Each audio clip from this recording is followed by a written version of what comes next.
October 2025 marks the turning point. Finally done with the difficult eclipse season. We're coming into the light. Yes, tensions will continue, but Venus entering the sign of her domicile, Libra, brings sweetness, forgiveness, and healing. Let's take a closer look and break it down for all 12 signs.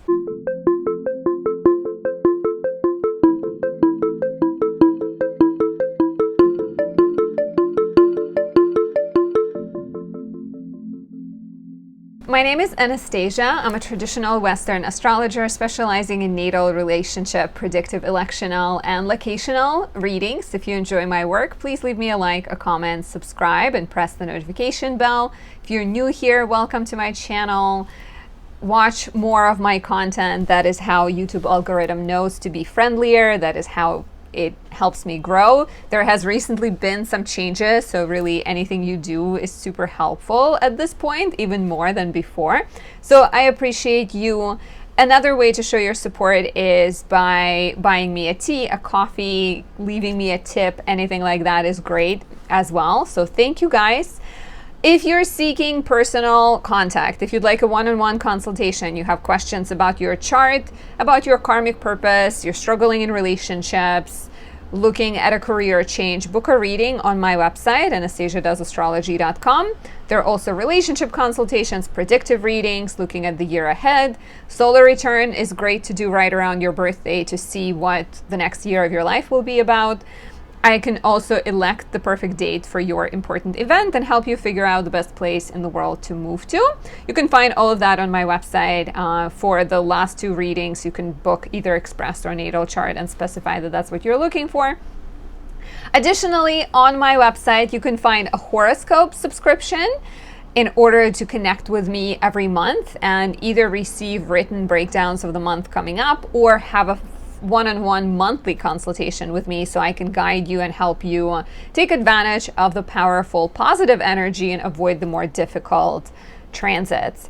Additionally, on my website, you can find a variety of products I create. My newest planner, the third one I ever made, is here. This is 2026. It is filled with insights about astrology, helping you understand your unique cosmic blueprint, figure out what's coming up in the months ahead, set your intentions, set your to-do lists. I have also included ritual suggestions, so now it's extra magical. And of course, as before, it also includes the best dates for love, career, success, and more challenging dates. And last announcement, thank you so much for being patient with me, but we are in the Libra season. The sun is in its fall in Libra because Libra is all about relationships and it's harder to assert oneself and figure out what one wants when he or she or they are too focused on other people. So I'd love to highlight my solar candle, Sunlight in a Jar 3. Actually, Exalted Sun is equally lovely. Both of these capture the sun in rulership or exaltation, which means great for stepping into the spotlight, reaching success, getting authority figures to support you, and expressing your light. So check out my website for all of these things. Thank you so much for listening. So as I said, we are done with the eclipse season, which already feels like a positive shift. At the end of September, we also had the difficult Mars-Pluto square. So as we come out into October, it is mostly positive. There are a lot of harmonious and positive aspects, but not without tension. Life is never without tension. But mostly it's pretty good. At the start of the month, we have Venus in Virgo. We have a lot of action in Libra, so the focus on relationships is very, very strong, with the full moon in Aries early on, which kind of reminds us about the necessity of focusing on ourselves. That's why Exalted Sun, Sun in Aries as a candle is really, really good. Mars spends the entire month in Scorpio, and it is joined there by the Sun later in the month and Mercury. And then we also have Neptune returning into Pisces, Pluto finishing its retrograde, and Mercury dipping into Sagittarius. So this is just like a quick overview. I am going to go chronologically to give you some tips on the important dates. A good time to grab your notebook. I have been teaching astrology all through September, so I'm very much like in the teacher mode. And I am planning to launch another course in the early 2026. So This one will be dedicated to predicting and forecasting with astrology. So hopefully those of you that know more about the natal chart astrology can join. Or you can join me next year when I begin again from introduction. Anyway, so Wednesday, October 1st, Mercury will square Jupiter. This could bring good news. This could bring a desire to learn, to study, to expand, to speak. And generally it can be quite positive, but Mercury in a square Jupiter reads as like too much, right? The square to Jupiter generally is a good thing, but there is such a thing as too much of a good thing. So the danger here is overextending yourself, trying to do too many things and getting nothing done, overpromising, exaggerating, lying, right? Or kind of getting too cocky. So watch out for that. On October 6th, Mercury enters Scorpio. Will be here until October 29th. Mercury in Scorpio really wants to ignite people's feelings. So we begin to communicate in a way to reach deeply and to ignite some kind of response. Our mind is more analytical and maybe a little bit sort of dark, right? We will enjoy mysteries and secrets and taboos and talking about these dark things, and kind of like we're coming out of Mercury in Libra for a couple of weeks, which is very pleasant and people pleasing, and let's just all talk about fun and dresses. And then Mercury in Scorpio is like, no, we got to reach the truth. And interestingly enough, the same day, October 6th, we have a full moon in Aries, which is ruled by Mars in Scorpio. So the ruler is Mars, seeking intensity and depth. And simultaneously, as the moon reaches fullness, Mercury has just entered Scorpio and it's about to square Pluto. So Mercury in a square to Pluto feels like a throwback to late September, specifically September 24th, 3 days before, 3 days after. Full moon in Aries in the midst of Libra season reminds you the importance of personal space, personal awareness, and self-assertion. And it completes the chapter that got started back in late March 2025 with the solar eclipse in Aries, or even further back, look back at 2023 when we first started having eclipses in Aries. So this is a celebration of you, of how far you've come. And it's also very much an opportunity to either adjust how maybe direct and blunt and independent you are and realize maybe you're doing too much, or it's your opportunity to see where you're bending and sacrificing and losing yourself for the sake of peace and harmony in a relationship. So it could be this kind of beautiful adjustment period. So Mercury square Pluto at the time of the full moon, it is actually exact early in the morning on October 7th, does suggest important conversations, secrets coming to light, sort of powerful intensity of thought, obsessive thought potentially. So watch out for, manipulating people, because the more dangerous expression of this transit would be, I will make you do something I want, or I am afraid, so I'm gonna not tell you the truth and try to convince you of something, right? So better way of using this would be looking at yourself and wondering, like, what is behind the fear, what is behind the obsession, and how can you move past it and through it.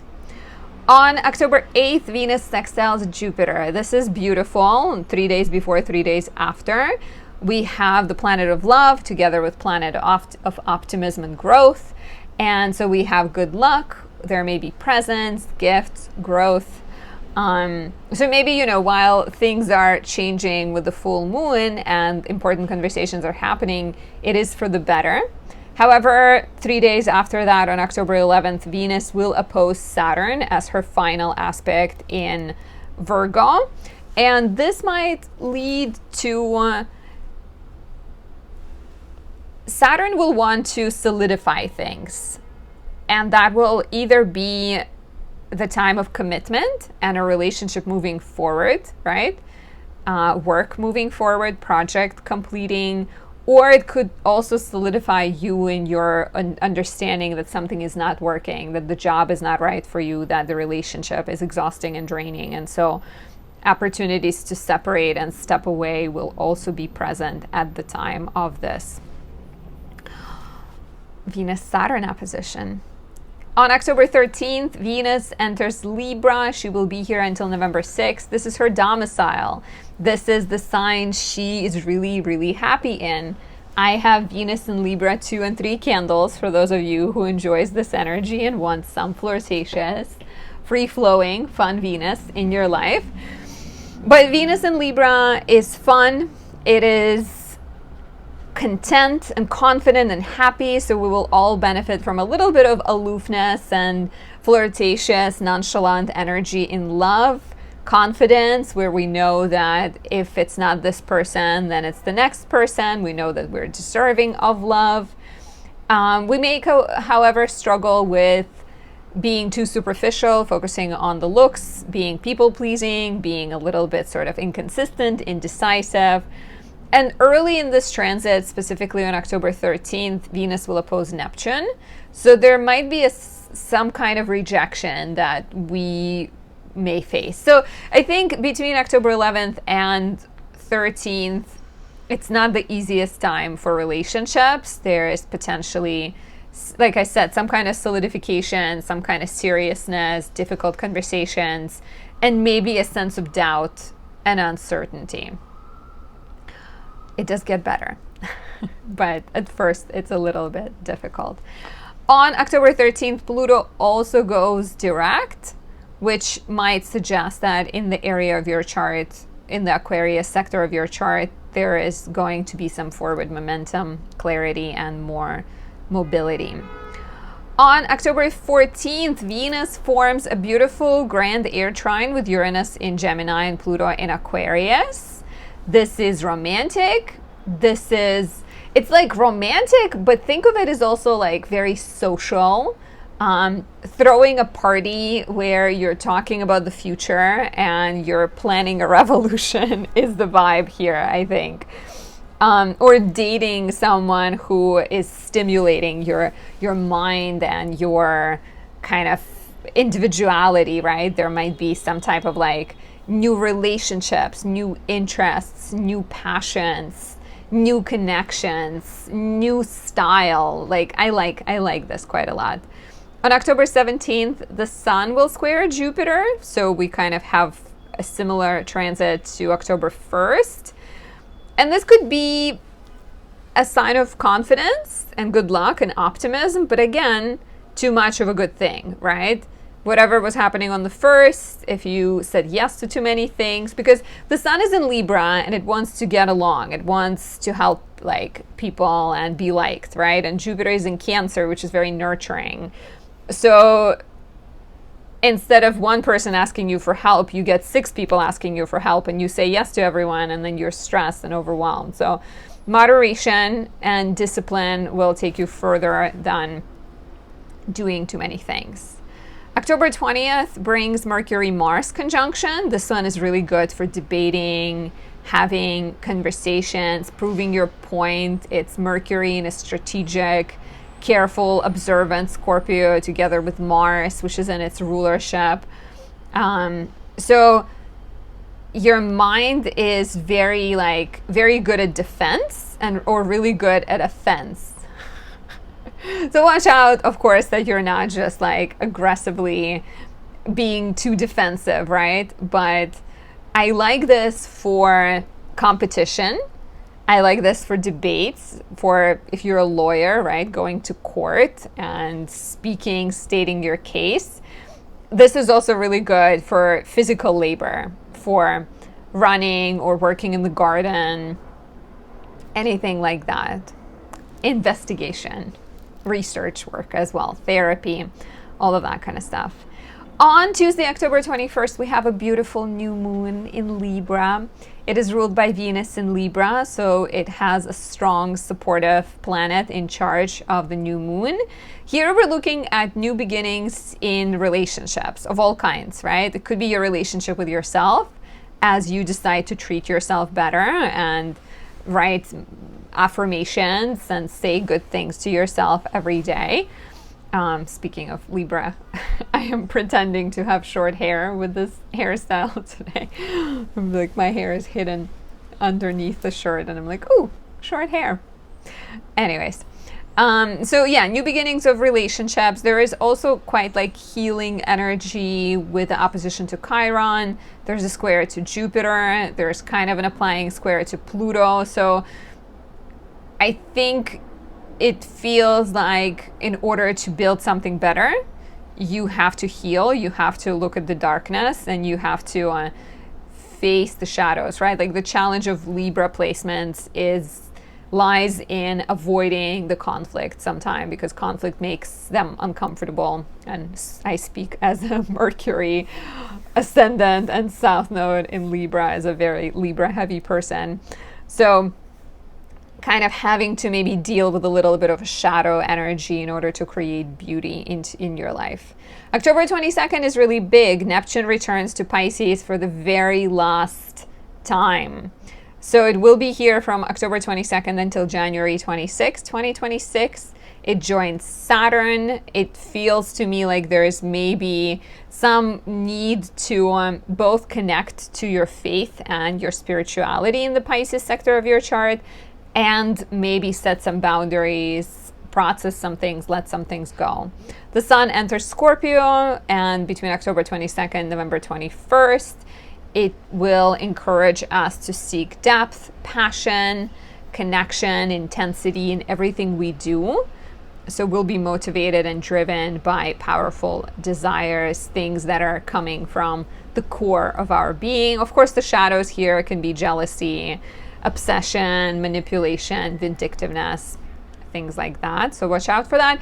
And right away, you're going to get a chance to examine your negative tendencies as the Sun squares Pluto.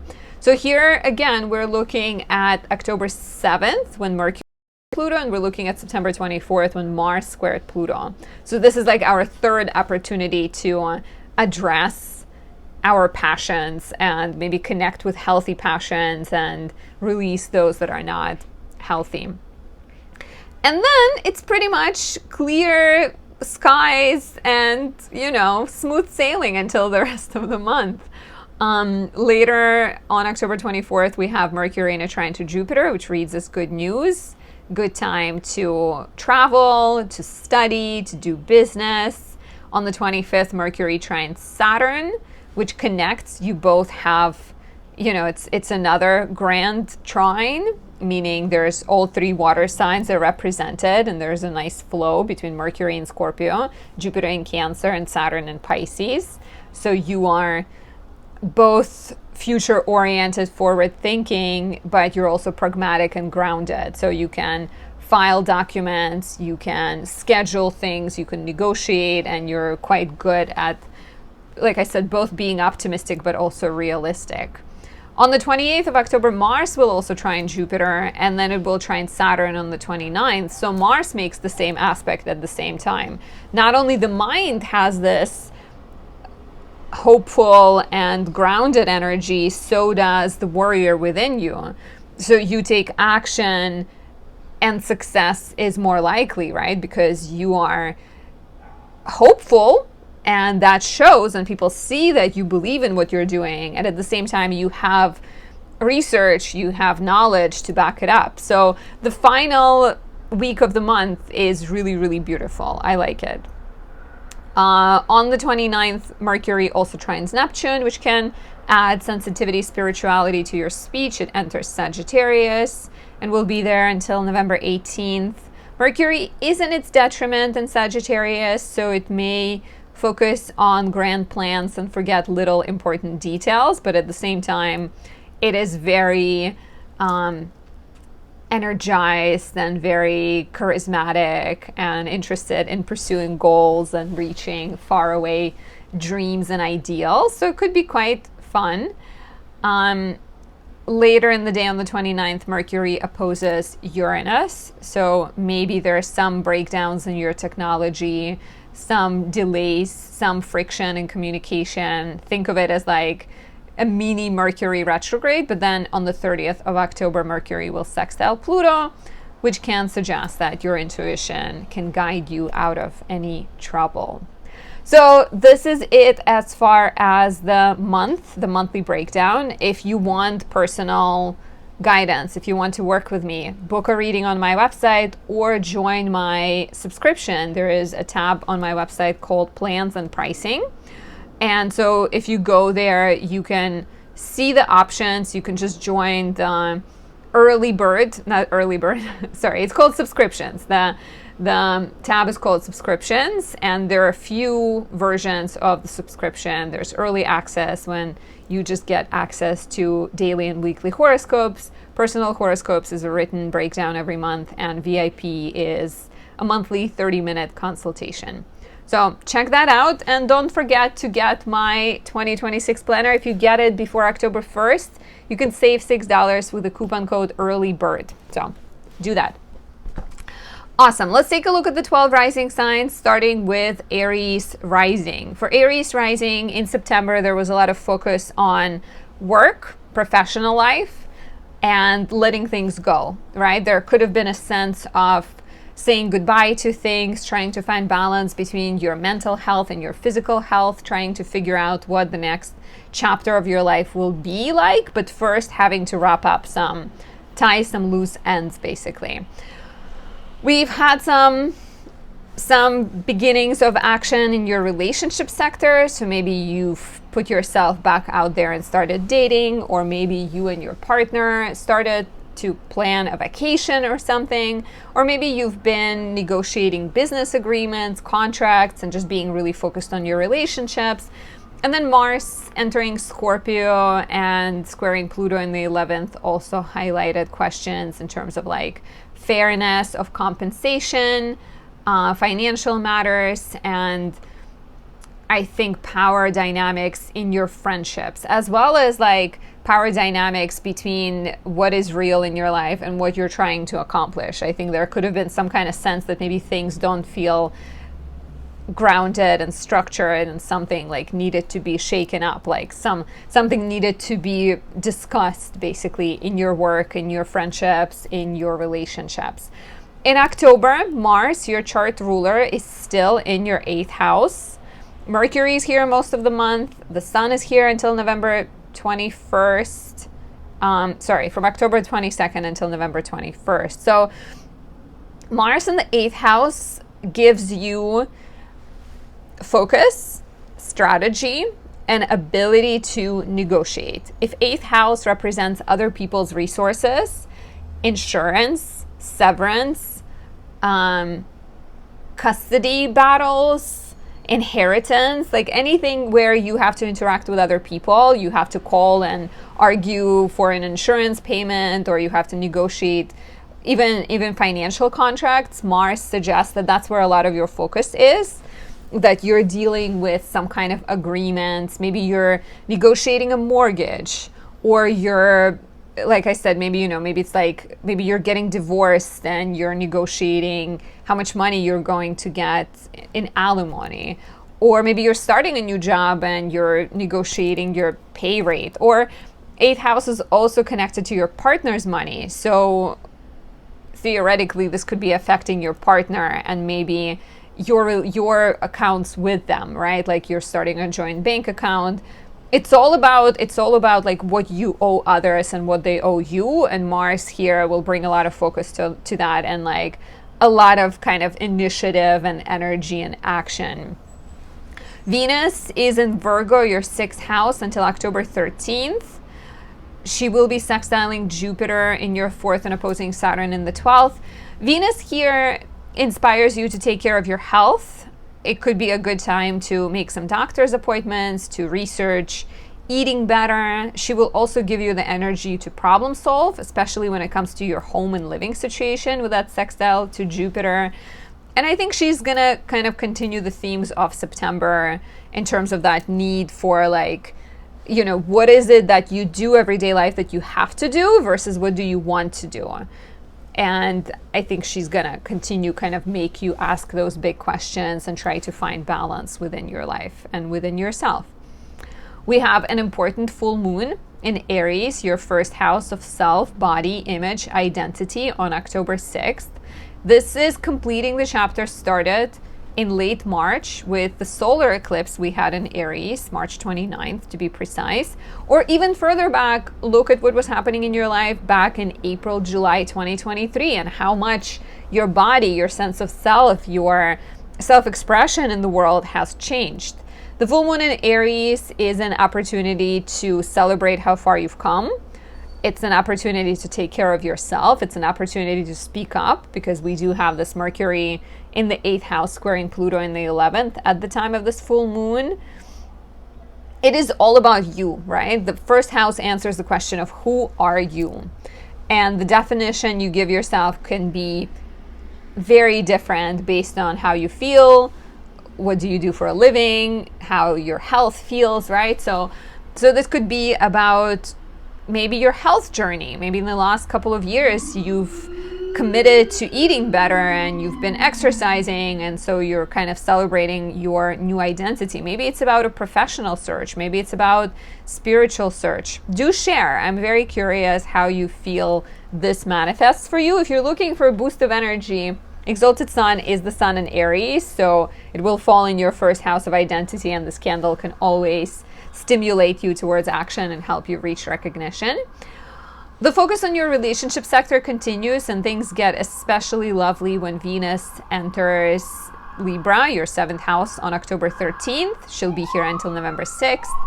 There's also a new moon here on October 21st. So lots and lots of things going on in your sector of relationships, partnerships, contracts, and agreements. Meeting someone new, moving a relationship to a different level, turning a business connection into a business partnership, signing a new contract, asking for maybe even more money, right? But it's lovely for love, it's lovely for romance, so it's really a good time to put yourself out there, to step out into the world and call forward what you seek, what you desire, and what kind of makes you happy romantically, and just partnerships in general. Like, I said when I was doing the general breakdown of October, the new moon on October 21st can also be about your relationship with yourself and realizing that you attract what you possess within you and how happy you feel within you. That is how happy your relationships will be. So the new moon in Libra might even be about getting a therapist to talk to them about your relationship concerns, right? Or maybe it's even your relationship with your sibling that you're worried about or interested in developing further. Mercury enters Sagittarius on October 29th. We'll be here until November 18th.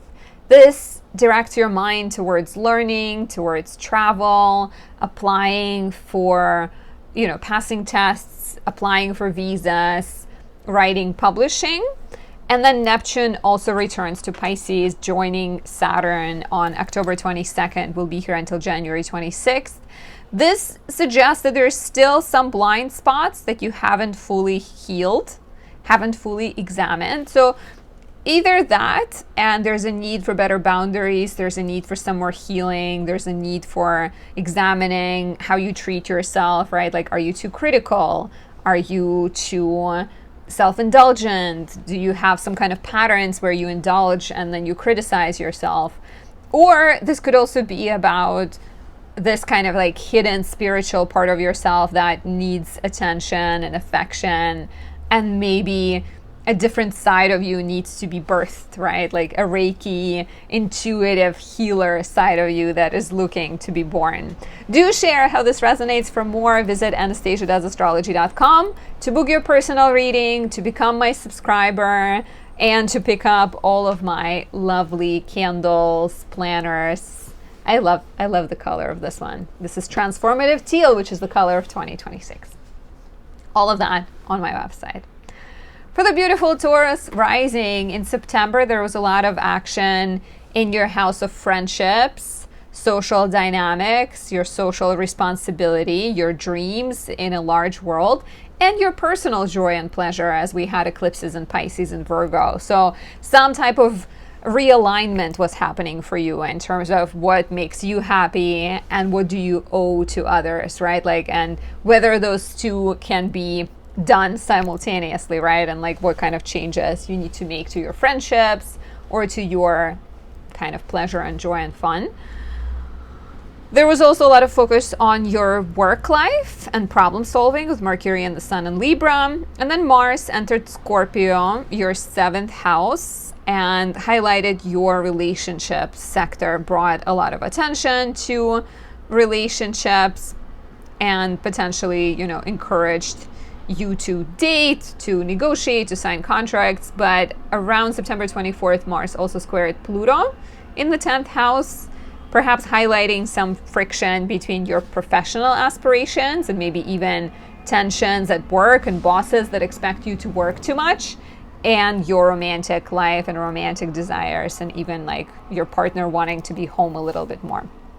So in October, Venus, your chart ruler, is in Virgo until October 13th, which is a sign of you being kind of focused on having a good time, spending time with children, maybe playing, like sort of, you know, having fun, but doing that with some kind of practical, let's not just have a party, but let's also teach our children how to paint type of party, or like, let's learn something from this, right? So like Venus being in Virgo, especially because she's sextiling Jupiter on October 8th, does suggest that there is a little bit of like, you know, how can we have fun, but how can we also learn from it, or how can we turn this into a business or some kind of like, let's have a good time type of energy.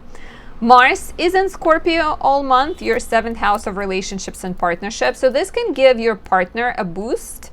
This can suggest that your partner is kind of like feeling very, very empowered, and they're taking action, and they're very like energetic and driven all month.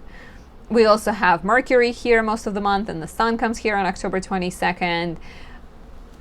Alternatively, this works quite well with Venus in the 5th, and to me this suggests that you're maybe dating, or you are spending more time with your significant other, or you're getting energetic to work in a partnership with someone. Even starting a business with your spouse or your boyfriend, girlfriend is likely. Negotiating contracts, signing contracts, being very like strategic and clear about what you want is quite lovely here, especially later in the month, as Mars trines Jupiter and Saturn between October 28th, 29th. I really like that. The full moon in Aries on October 6th brings completion, change, and endings to your house of mental health, spirituality, self-defeating tendencies. Take a look back at the solar eclipse we had in Aries in late March 2025 and see what kind of bad habits have you changed, or which hidden passions you brought into existence. So for some, this could be literally like, you know, you realize that you have been drinking too much, and so you cut off drinking and you celebrate 6 months being sober, and you realize how healthy your body feels. Or you release the toxic relationship, or you realize that you maybe hold your partner accountable too much, or you expect too much of them, and so something may have changed there. Or because 12th house also represents mysteries and spiritual passions, with the full moon in the 12th, you are getting a chance to shine light on those and bring those into your consciousness and kind of connect to those, right? And allow yourself to express that perhaps more spiritual side of yourself. There are definitely some conversations, some friction with relationships and work around the time of this full moon, as Mercury in your 7th squares Pluto in the 10th.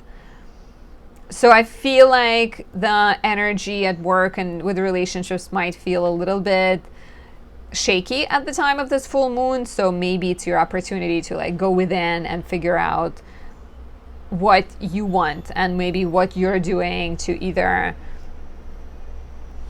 increase the stress or decrease the stress. So kind of, like it could be a little bit more subdued, hidden answers that you have to be alone with yourself in order to find them or hear them. Libra season shines light on your 6th house of work, health, and service. So you are problem solving, you're making doctor's appointments, you're decluttering. There's a new moon here on October 21st, ruled by beautiful Venus. So this feels like new beginnings that highlight your house of work, health, pets, service. And Venus wants to create beauty, right? Venus wants people to get along. So maybe you are redesigning your office. Maybe you are starting to dance as part of your exercise routine, or starting to work out with your partner. Maybe you're hiring someone to help you do work. Anything that makes your life easier and allows you to streamline your life is highlighted here. And of course, Venus is your chart ruler, and she is in your 6th house between October 13 and November 6th. And so Venus here really urges you to take pleasure in everything you do. And so she might offer you opportunities to like hang out with colleagues, even date a colleague. That could be a new moon in Libra, right? You look at someone you work with or someone you met at a doctor's office, and you turn that into a relationship. Or you get inspired by something happening at work, and you turn that into a work of art. Some type of like union of the mundane and the creative. And please share if this sort of sparks some kind of insights within you. Mercury enters Sagittarius on October 29th and until November 18th will help you talk about money, negotiate agreements, handle taxes, insurance, shared resources, and kind of talk about things that are maybe a little bit hard to discuss sometimes. Neptune returns to Pisces, your 11th house, on October 22nd. And until January 26th, it will encourage both more forgiveness and more spirituality in your network. Maybe you're seeking connections and people that are more uplifted, more, have some kind of sense of like spirituality and faith. Or it can also increase the need to set better boundaries and to maybe figure out who is your true ally versus who is not. For more, as always, visit anastasiadoesastrology.com to book your reading. You can also get a subscription on there to get your monthly personal horoscopes emailed to you, or to talk to me every month. And you can pick up my 2026 planner, save $6 if you get it before October 1st, and everything else. For the lovely Gemini rising, October brought a lot of focus to your sector of career, your professional life, and your ambition. With the lunar eclipse in Pisces, maybe there were some changes and culminations there. And then new beginnings that had a sense of release and letting things go with the solar eclipse in Virgo, your 4th house. Mercury and the Sun spend a portion of the month in Libra, highlighting your desire for fun, pleasure, maybe encouraging you to spend more time with children, or encouraging you to connect with your inner child, your pleasure, play, and joy. As well as some of you could have felt a desire to date and go out there and connect with people. Mars entered Scorpio, your 6th house, giving you the energy to work, problem solve, making you more strategic and ambitious. And then Mars also squared Pluto in the 9th, which could have highlighted some kind of tension between your workload and your goals, and even goals that involve education and travel and some kind of expansion and growth in the world. So in October, Mars continues to stay in your 6th house. It is also joined by Mercury and the Sun later in the month. This Mars is in its joy in the 6th house, so it's actually quite happy to be in this realm of hard work. So you have more energy to problem solve, to take care of your duties, maybe even energy to hustle and take care of your side projects. However, the tension continues, right? What we had, the square between Mars and Pluto on September 24th, we now get Mercury square Pluto on October 7th and Sun square Pluto on October 24th.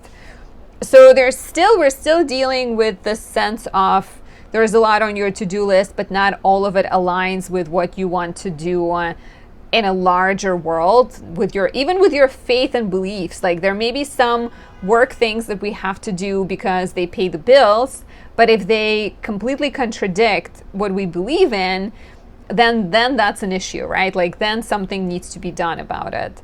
Later in the month, Mars and Mercury both form a beautiful grand water trine with Jupiter in your second house of money and values and Saturn in the 10th house of career. So later in the month, you may see some exciting financial and professional developments come into your life. And it's actually a really good time around October 28th, 29th to actually discuss a raise and ask for more. I would even give it 2 days before, 2 days after. Venus is in Virgo, your 4th house, until October 13th. And this encourages you to spend more time at home. You're maybe feeling more nostalgic. You're maybe redesigning, redecorating, or even purifying, cleansing, because Venus is in Virgo together with the South Node. If you are in a relationship, you're maybe spending more time indoors, having sort of cozy dates in. And if you're dating, you're more likely to kind of be drawn to people of the similar background, people from your hometown, people who have a similar set of values. Even friends of your family are more likely to feel attractive to you at this point. The full moon in Aries, your 11th house, on October 6th completes the chapter started in late March with the solar eclipse in Aries. What was happening in terms of your dreams, in terms of your friendships, in terms of your pursuits in the world? Maybe you've discovered a new passion. Maybe you've started talking to a friend about starting a podcast. What was going on in terms of your idea and your vision of yourself in the larger whole? So here we're looking at who's in your network, who are your allies, and do you maybe need to rethink some of your friendships? Let's say you had a child recently, right? And now you are hanging out more with parents and having more play dates, and your friendship circle has changed. Even maybe your friends now have to be more accommodating and they have to come to you versus before you would hang out at like a bar or a coffee shop. It's actually an example that Austin Kopach was using in the Astrology podcast before, because he's got a child. And so I thought it's like a really good example of an 11th house energy. So yeah, there may be some kind of celebration, completion of a group project, changes in a friendship, a need to be more assertive and a need to be more kind of direct. But around the same time, October 6th, 7th, we have Mercury squaring Pluto in the 9th. And there is some type of like issues, maybe a conflict of values, maybe some conversation, maybe even some realization that your like political beliefs don't match up or religious beliefs don't match up with some of your friends. And so the full moon in Aries brings attention to that. Or it can again sort of inspire you to become the person who creates change in your friendship. Maybe you realize that, hey, I actually really love astrology. I'm like, astrology, and I want to be an astrology teacher, or something of that sort. With Libra season in its full swing, Mercury being in Libra and then Venus entering Libra on October 13th. She enters her house Joy, so she's really happy in your 5th house. There is a lot of focus on play, creativity, fun, dating.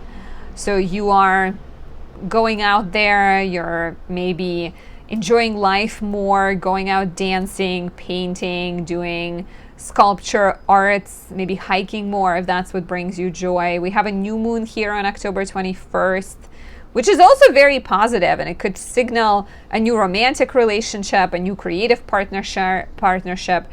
Even new beginnings in the life of your child are quite likely at this point in time, as well as pregnancy, if that's what you're working towards. And if you're not in a relationship, not interested in a relationship, not interested in being a parent, then it's other things you can birth, right? Like 5th house is your wealth, your amount of creative energy. And so with a new moon in the 5th house, you're choosing what to give birth to, right? So there is a lot of possibilities here. Neptune comes back to Pisces, your 10th house, on October 22nd. We'll stay here until January 26th. both a need to be more inspired professionally and maybe a realization that you need to change things to create more of like a joy, and perhaps a need for better boundaries and letting things go, especially if you're like sacrificing something and you're working too hard and not getting recognized. Neptune might reveal that and bring some kind of sense of, sadness there, but that will be a clue for you on what you need to work on. Mercury enters Sagittarius, your 7th house, at the very end of the month on October 29th. We'll stay here until November 18th, drawing your attention to love and romance, contracts, agreements, business negotiations, and helps you both date and deal with other kinds of relationships and partnerships. Share how this resonates and visit anastasiadoesastrology.com to book a personal reading, to pick up a subscription if you'd like to contact me and talk to me every month, and to get my 2026 planner. Pick it up before October 1st and you can save $6 with the coupon code EARLYBIRD. All of the things I do are on my website. For the beautiful Cancer rising, September brought a lot of attention to your houses of education, your houses of travel, your houses of beliefs, and a need for better balance in your everyday life and everything that takes your time and your energy, and larger world and goals that you're trying to accomplish, as we had eclipses in Pisces and Virgo, your 9th and 3rd houses. Mercury and the Sun in Libra brought attention to your 4th house of home, family, and living situation, maybe inspired some adjustments in the home, some changes in the family, some maybe newfound connection to family. And then Mars entered your 5th house in the final week of the month, urging you to date, to go out there, to connect, to have fun, as well as potentially encouraging you to create and express the gifts you have within you or connect with your passions and your hobbies. However, on the 24th of September, Mars squared Pluto in your 8th, so highlighted the tension between what you desire to do versus what you can or cannot do because of the obligations you have to other people. So this energy continues throughout October, especially strongly on October 7th and October 24th, 4 days before, like 2-3 days before, 2-3 days after, more likely, as Mercury and the Sun in Scorpio also square Pluto in the 8th house. And Mars is, of course, in Scorpio as well. So you're looking for balance, right? You're looking at what you want to do with regards to love, with regards to your children, with regards to fun and pleasure. Like maybe you want to go on a trip with Mars in the 5th house, or you want to begin dating, but then Pluto in the 8th will be reminding you that, okay, you want to go on a trip, maybe you need to figure out, maybe you need to start saving, right? Pluto in the 8th might highlight some kind of sacrifices that need to be made. If you want to put your child in a better school, again, maybe you need to figure some things out, right? There could also be like a sense of, oh, you want to go on a trip, but what about your mother that you are checking in on every weekend or something like that? So kind of quite strong energy of like needing to balance and needing to problem solve. Pluto in the 8th might also like be a sign that you're dealing with some, you're maybe waiting for some money to come in. There's maybe some insurance issues, some inheritance matters, some taxes, debts that are kind of slowing you down. At the end of the month, when Mars forms a grand trine with Jupiter in the 1st and Saturn in the 9th, that might be when the answers come and when things sort of get better. But I do like Mars in the 5th house for dating, for creating, for spending time with kids, for taking care of anything that involves children and pleasure. Venus is in Virgo, your 3rd house, until October 13th. She inspires you to teach and study, to go out and meet people in the neighborhood, spend time with siblings, connect with neighbors, even date someone you met through a sibling or someone you met in your neighborhood, in your local pub or coffee shop or something like that. We have a full moon in Aries, your 10th house of career, on October 6th. So there may be some celebration, recognition, or change in your professional sector. There is a sense that maybe you're looking at like whether what you do for a living or what you do outside of your kind of personal time doesn't quite align with what is fun, but you're obligated to do a job that you do because you have bills to pay, because right around the time of the full moon, Mercury in your 5th house will square Pluto in the 8th. And so this full moon is an invitation to kind of examine what you are dedicating your time and energy to, and perhaps try to find ways to bring more passion, pleasure, independence, and courage into your professional life, right? Like we're talking about Aries. We're also completing a chapter, professional chapter that got started with the solar eclipse in Aries on March 29th. So reflect on that, chew on that. And maybe even further, like if you look at April, July 2023, how much has your career sector changed in the last 2 years? Libra season, Mercury and Venus all highlight your 4th house of home, family, and living situation. Venus being the ruler of this house, she comes here on October 13th, offers a lot of softening, soothing energy, helping you navigate family difficulties, creates ease and almost like a desire to spend time with family. There's a new moon here on October 21st, which could represent a change in your living situation, a purchase of property, even a sale of property, new beginnings because maybe your partner moves in with you or you're starting to date someone who's from your hometown. Venus in the 4th, often a sign of dating someone of a similar background or dating more in private, sort of having your partner come over and spending more time indoors than outdoors. Neptune returns to Pisces, your 9th house, on October 22nd, joining Saturn. Will stay here until January 26th. So Neptune in the 9th house completes a 10-year-long cycle, and it highlights the need for kind of spiritual fulfillment.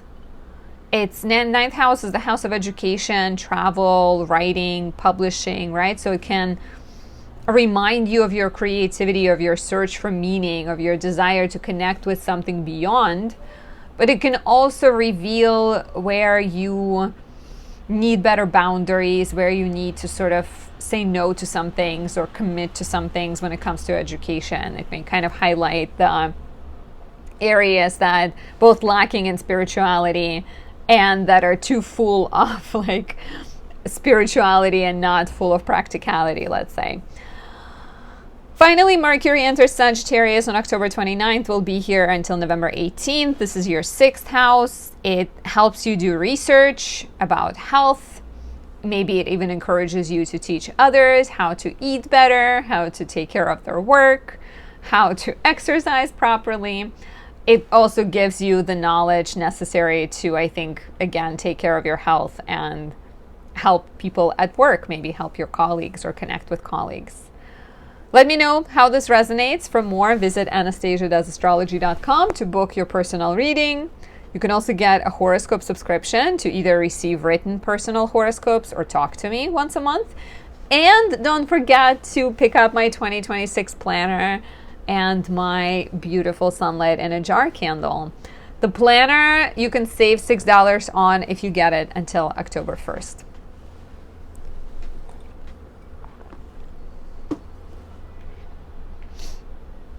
If you are the lovely Leo rising, September brought a lot of focus to your houses of personal finances and values and shared finances and values, revealing imbalances, revealing financial patterns that needed to be released, as well as questions of give and take in relationships could have been highlighted. What is fair, right? What is right? Because it's a very 2nd and 8th houses are both dark houses, so they hold these things that we sometimes don't look at. We expect things maybe from our partners, from people in our life. We expect people to treat us a certain way, but we don't always verbalize it. So the eclipses we had in Pisces and Virgo definitely, I think, highlighted the imbalances or the tendency to overspend, the tendency to maybe let things slip through and past your attention. Mercury and the Sun in Libra, your third house, encouraged more communication, encouraged you to connect with your skills and passions and hobbies and interests, draw more, write more, speak more, explore your ideas, maybe even go on more short trips. Mars entered Scorpio on September 22nd, your fourth house, energizing you to do DIY projects, to spend time with family, to be more active with family. However, Mars squared Pluto early on, around September 24th, early on in its transit. And there could have been some friction between the needs of your family and the needs of your romantic relationship, or the needs, sort of what's happening in the home, even, moving, renovating, anything like that, and what you're trying to create in your romantic life or with your business, or with your relationships. So in October, Mars continues to stay in Scorpio all month, your fourth house, and you are energetic, you're very strategic, you're problem solving in the home, you're maybe going to see your family more, you're maybe playing sports with your family, maybe there are things happening with your parents that are quite involved. Mercury is also here later in the month, and the Sun is here later in the month. They both square Pluto in the 7th, so this tension between what's happening in your home and family life and what you're trying to accomplish in your business, relationships, and partnerships will continue to exist. I also see this as maybe some kind of powerful revelations that involve how your childhood and how your parental relationship has shaped you, and how it continues to play out in your adult life, in your adult relationships. So it could be quite revealing. And later in the month, especially between October 27th, 29th, when Mercury and Mars trine Jupiter and Saturn, there's a lot of sort of light being shone, light going into your dark houses, into your emotional houses of your chart. So healing, addressing family karma, all of that is quite likely for you this month, Leo risings. Venus is in Virgo until October 13th, and she is hanging out in your second house of money and values. So she's making you a little bit more fussy, a little bit more analytical, more serious about your finances. You may be spending on useful, practical, and beautiful things, right? Like getting yourself an electric toothbrush or something like that Venus and Virgo might deem worthy of spending on. And of course, taking care of your finances, paying off any debts, and maybe making investments into things you consider important.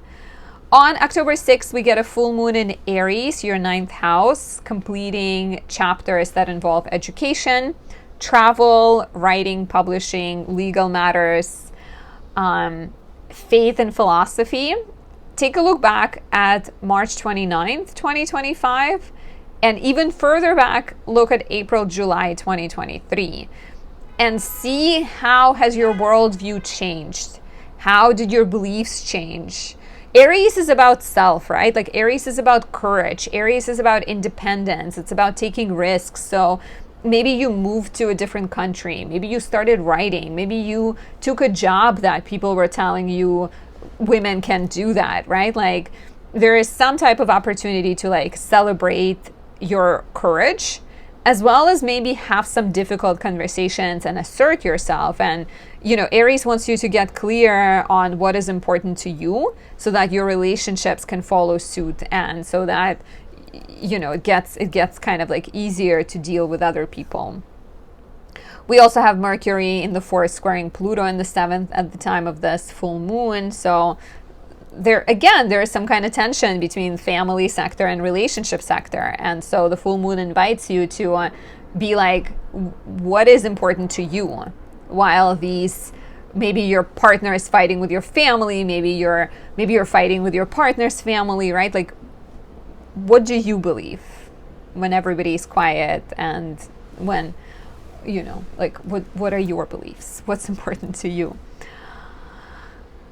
Libra season shines light on your third house of communication, skills, hobbies, business, writing, siblings, and neighbors. You're busy. There's more places to go. Your phone is lighting up. There's more messages. You're maybe writing. You're maybe learning. You're maybe dealing with your, if you have a business, you're like receiving supplies. You're sending things out. Venus comes here on October 13th and stays until November 6th. And she can inspire you to date a neighbor or date someone your sibling introduced to you. We also have the new moon here, which can be a sign of a new project, new creative project, new relationship, new partnership with a sibling, new idea being born, right? Third house is very diverse, but basically it's like your everyday life is changing because either you're starting new partnerships or you're starting new projects. Neptune returns to Pisces, your 8th house, on October 22nd. Will be here until January 26th. This feels like there's still some debts you have to pay. There's still some maybe boundaries you need to set in relationships. And Neptune in the 8th can also reveal a need for healing, some unresolved wound, challenge, trauma that you need to tend to and address and soothe your inner child. And then Mercury enters Sagittarius, your 5th house, on October 29th. Will be here until November 18th. Mercury in Sagittarius is very playful. It suggests that your mind goes towards dating, going on adventures with your partner, making art, hanging out with children, connecting with your inner child. There are a lot of possibilities here. So enjoy that. For more, visit my website, anastasiadoesastrology.com, to book a personal reading, to get a horoscope subscription, to be able to connect with me once a month, either by receiving a written horoscope or having a face-to-face conversation every month. And you can also pick up my 2026 astrology planner. Save $6 on it with the coupon code EARLYBIRD before October 1st. If you are a Virgo rising, September could have been intense. We've had eclipses in your 7th house of relationships. Saturn went back into your 7th house of relationships, and eclipses in your house of identity. So a lot of important questions around who am I with, how my relationships shape me, how my past shapes my relationships, maybe a sense of release and change in terms of your health, identity, and partnerships, right? Both for better or for worse. Ultimately for the better, even if in the moment it felt intense. The nodes really want you to connect with your true self and kind of cleanse the old, let go of control, right? So difficult, but so necessary. Libra season activated your 2nd house, bringing attention to your finances and values, maybe forcing you to pay off some debts and handle some financial matters. And then Mars entered Scorpio, your 3rd house, energizing you to negotiate, to move, to be fast, to handle a lot of things, but maybe even energizing you to take care of your business, to write, to start partnerships. But then Mars squared Pluto on the 24th of September, and you could have dealt either with some kind of like health conflict, delay, work issue, some type of tension between what you desire to do, what you're driven to do with Mars in the 3rd, and what you have to do. And even, health restrictions, professional restrictions, obligations to other people, everything that is holding you down and holding you back. So this continues. This is definitely the tensions that continue throughout October, because Mars is in your 3rd all month. So watch out for driving too fast, right? Do not rush places, but you are generally quite driven and energetic. Keep a pen next to your bed because ideas might be popping into your head.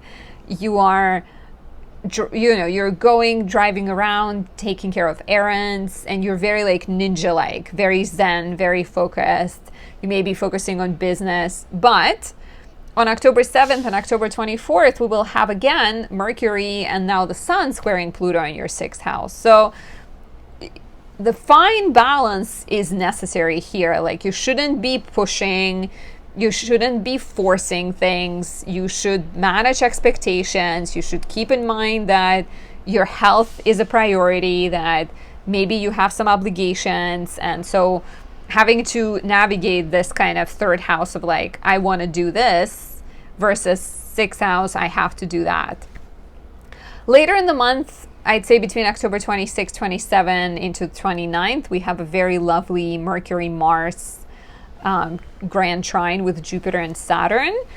And so that might be like later in the month, you may be getting some rewards and some positive developments that involve business, that involve future groups, dreams, and all kinds of important projects to you.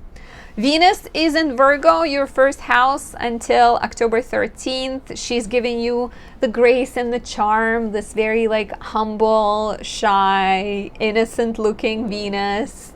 So you may be getting more compliments, you may be feeling more charming. Of course, Venus is in her fall in Virgo, so she can be quite critical, quite sort of perfectionist. I do recommend my Venus in Libra or Venus in Taurus candles for this type of energy. Generally could be very helpful.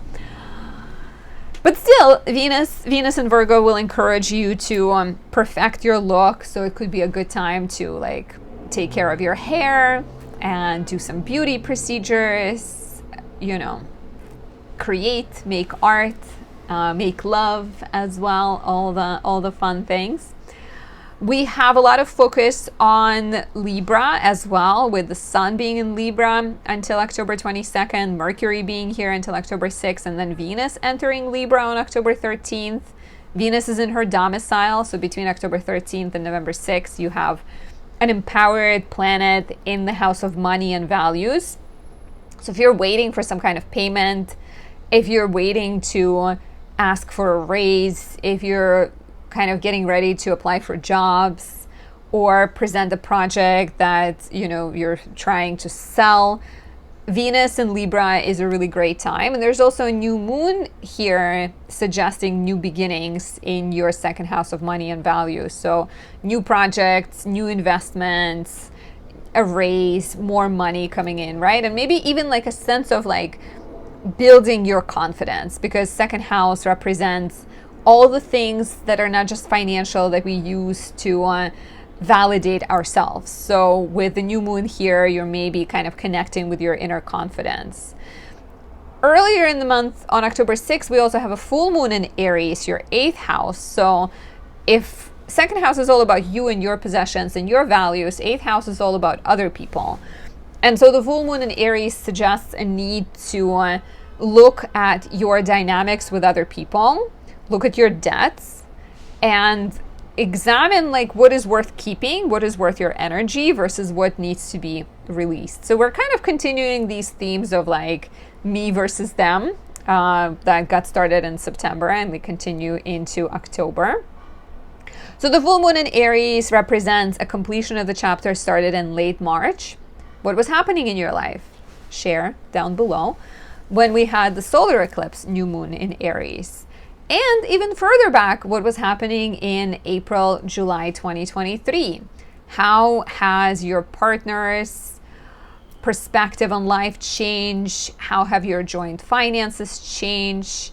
Have you made any investments? Have you gotten a mortgage or paid off a mortgage? So full moon in Aries very much highlights all of these financial exchanges and encourages, like I said, you know, something will need to be released. If you are helping someone who is taking advantage of you, maybe it's time to bid adieu and say goodbye. Or full moon in Aries might encourage you to commit to something and like take a partnership to the next level if you feel like it fulfills you and makes you happy. Neptune returns to Pisces, your 7th house, on October 22nd. Will be here until January 26th. It joins Saturn. So any unfinished business in your relationships and partnerships, time to finish.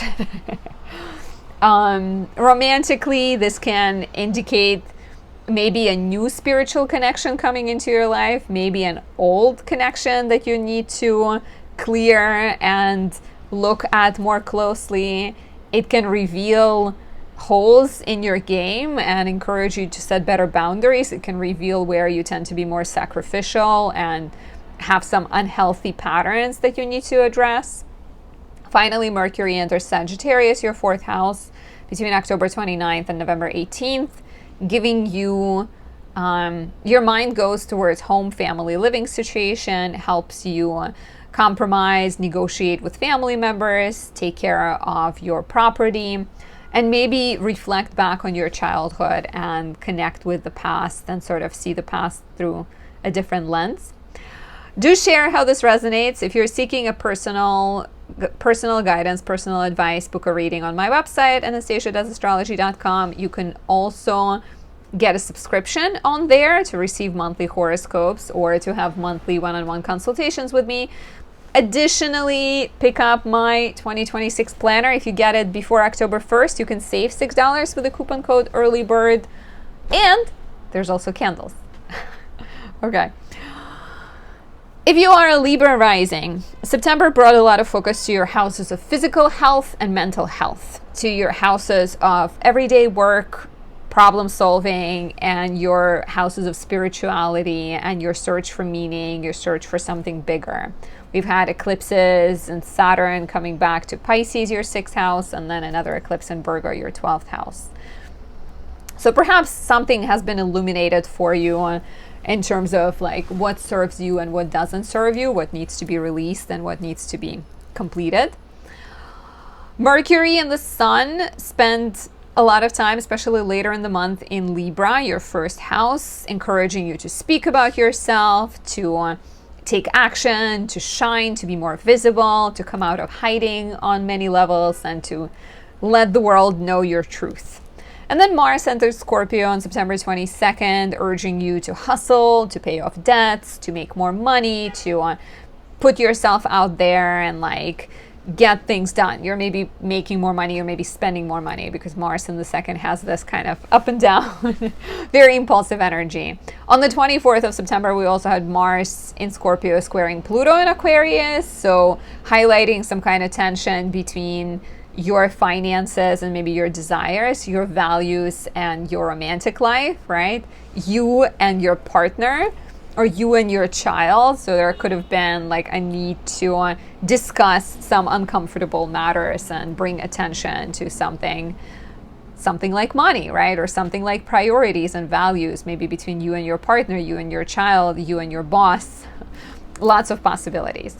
So this continues in October. Mars is now free from Pluto and is in your 2nd house for the entire month. This is great. It's Mars in rulership. It is empowered, strategic, ninja-like, good for looking for work, good for handling things, good for being pragmatic about what needs to be done first, what needs to be done second, starting new projects, selling things on eBay if that's what you want. Anything that involves kind of your priorities and your finances, Mars is good for. However, Mercury will enter here and square Pluto on October 7th, and Sun will enter here on October 22nd, square Pluto on the 24th. And so you're still dealing with this friction between personal values and pleasure, right? And so maybe there's a bad habit you need to release. Maybe there's a conflict with a child or your romantic partner that you need to address, some kind of issue connected to values. Maybe there is a creative passion that is getting ready to be born that you need to give attention to, but very much still a need to have kind of clear expectations around like money, values, priorities. I like the energy at the end of October, on October 26th into 29th, as Mercury and Mars form a grand water trine with Jupiter in the 10th and Saturn in the 6th. And that could feel like some kind of big reward, big kind of financial gift. And also Mars rules your house of relationships, right? So if you are in a relationship, this might suggest that your partner is very financially driven right now. Maybe they're feeling quite empowered and assertive and passionate. It can also suggest that you're maybe meeting someone through all of these financial dealings, right? Like your accountant sets you up with someone. Sorry, this is a big shirt. Venus, your chart ruler, is in Virgo, your 12th house, until October 13th. She is a sign of your romantic life being more private. Maybe things are happening, but you're hanging out with this new love interest behind closed doors. Creatively, you're maybe quite inspired, but again, maybe you're working on something that you're not yet ready to present to the rest of the world. It could highlight a tendency to go for difficult people, for toxic people, for sort of unhealthy people in relationships. So be careful and mindful. Watch out that you're not consciously or subconsciously stirring drama, because Venus is your chart ruler, and in the 12th house, she might be seeking some kind of turbulence. And so if she's your chart ruler, she's you, right? So you're more likely to be the person that instigates drama. So watch out for that. Interestingly enough, we have a full moon in Aries, your 7th house of relationships and partnerships, on October 6th. And it coincides with this Mercury-Pluto square between your 2nd and 5th house. So it's an interesting one. It definitely represents a change in relationships and partnerships, both romantic and business, professional, one-on-one, important relationships. So this can be an end of a relationship, or this could be a new significant chapter, making a relationship official, getting married, getting engaged, getting pregnant. There are a lot of possibilities that are connected to a development of a romantic relationship, or, signing a contract, starting a business. But all the while, Mercury square Pluto suggests that you need to have some important conversations, that maybe you need to be more mindful when it comes to values. Like if you're entering a business marriage or an actual marriage, you got to make sure that you know your partner's finances. How in debt are they? Like, what resources do they have? What do they expect of you, right? Like, there is some kind of important, need to negotiate. And if you're not in a relationship, apply this to other types of significant partnerships. Maybe you're planning to go on a 6 months long trip with your friend. And similarly, do they go to bed at 9 and you go to bed at 1 a.m., right? Like, kind of having to discuss all of these important things is highlighted. There's a lot of focus on your 1st house of health, body, image, and identity. With Mercury in Libra, Sun in Libra, Venus comes here. Venus is the most exciting one. She rules Libra, and she's your chart ruler. So between October 13th and November 6th, you have the planet of love in her favorite sign. You feel more charming, you feel more attractive. It's a great time to update your look, to change your style, to color your hair, to cut your hair, to get some beautiful clothes, right? Yay! If you guys need a reason to get some beautiful clothes, I am giving you one. To give yourself a Venus in Libra candle too. I'm probably going to make another edition of those because I love them so much as a Libra rising. But a lot of focus on your style, image, identity, strong desire to be creative and enjoy life. We have a new moon here in Libra on October 21st, which is also symbolic of new beginnings. New beginnings in your sense of self, right? New job, new look, new relationship, new home, new project. A lot of possibilities, but Venus ruling this new moon really wants you to be creative and joyful and romantic, of course. Neptune returns to Pisces, your 6th house, on October 22nd, joining Saturn. Will be here until January 26th. Neptune in the 6th might suggest that there's still some health matters that you need to address. Maybe something has been confusing for a while and you need to really give it attention. It can also encourage you to lean into spiritual practices for health, like commit to your yoga practice or commit to your love for herbs and sort of get serious about a lot of things. Additionally, this can reveal flaws in your game, right? Are you bad at drinking water like I am? Are you bad? Do you have poor boundaries with your job? Do you take work home with you? Do you tend to look at social media? Do you compare? What kind of things you do that may be hard to spot, but they actually are quite destructive in the long run. And finally, Mercury enters Sagittarius, your 3rd house, on October 29th and until November 18th. It will encourage you to speak, to take tests, to learn, to write, to maybe be a little bit busier. Planets in the third house tend to speed up your schedule, make your phone light up with messages and emails. So it could very much speed things up and bring new ideas and new connections into your life as well. So it could be fun. Do share how this resonates. If you're seeking more, if you want one-on-one advice, book a reading at anastasiadoesastrology.com. You can also pick up my horoscope subscription to talk to me once a month or get written horoscopes. And if you get my 2026 planner before October 1st, you can save $6 with the coupon code EARLYBIRD. Do it on my website. If you are a Scorpio rising, September brought a lot of focus to your houses of personal pleasure, joy, romance, parenthood, and children, and your house of friendships, networks, social obligations, and your role in the world with lunar eclipse in Pisces and the solar eclipse in Virgo. You may have examined your friendships and realized that certain connections felt a little toxic, a little bit unhealthy. Maybe you had to release some expectations when it comes to your friendships, even rethink your role in the collective and become a little bit more flexible when it comes to your future. Mercury and the Sun highlighted Libra, your 12th house, encouraging you to rest, retreat, connect with your spiritual self, and also maybe let go of some control, right? Spend some time in solitude or travel. And Mars entered Scorpio later in the month, bringing a lot of attention to your house of identity, health, giving you energy to compete, to problem solve, to be visible in the world. However, pretty much right away as Mars entered Scorpio, it squared Pluto in the 4th, bringing up some friction, tension, power struggles, and drama in the home and with your family. So you maybe had to deal with some kind of tension between I am ready to step out there and conquer the world, yet I have to deal with everything that's going on down there where people can't really see it.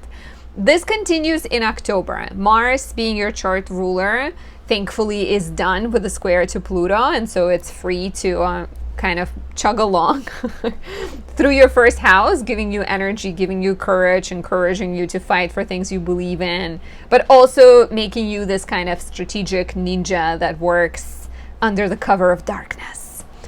But Mercury will square Pluto on the 7th of October, and the Sun will square Pluto on October 24th. So this tension between like, I want this, I want to be visible, I want to accomplish certain things, and these like primordial, subconscious, challenging dynamics in the family continue to exist.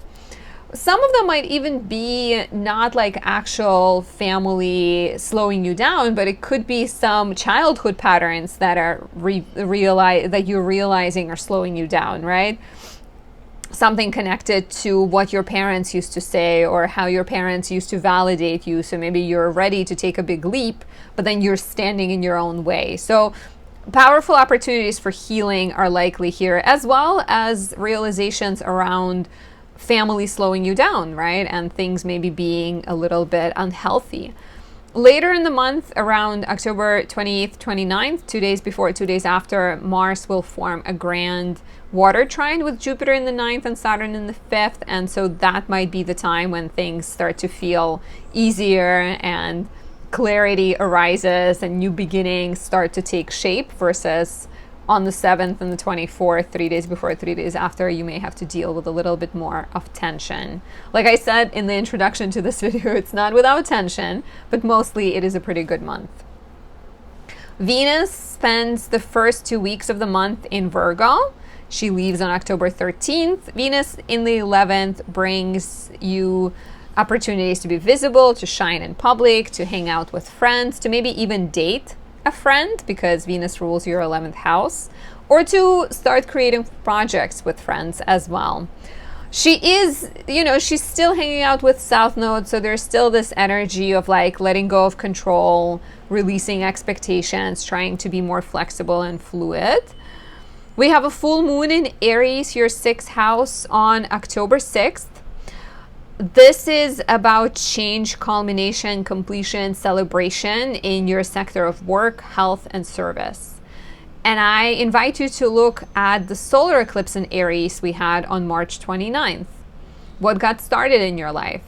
Even further back, how has your career changed since April, July 2023 when we first started having eclipses in Aries? So this could mean quitting a job, starting a business. This could mean starting a job that you've been applying for and waiting for. This could mean a shift in your health, overcoming an issue, figuring out a set of medications, herbs, tools to feel better.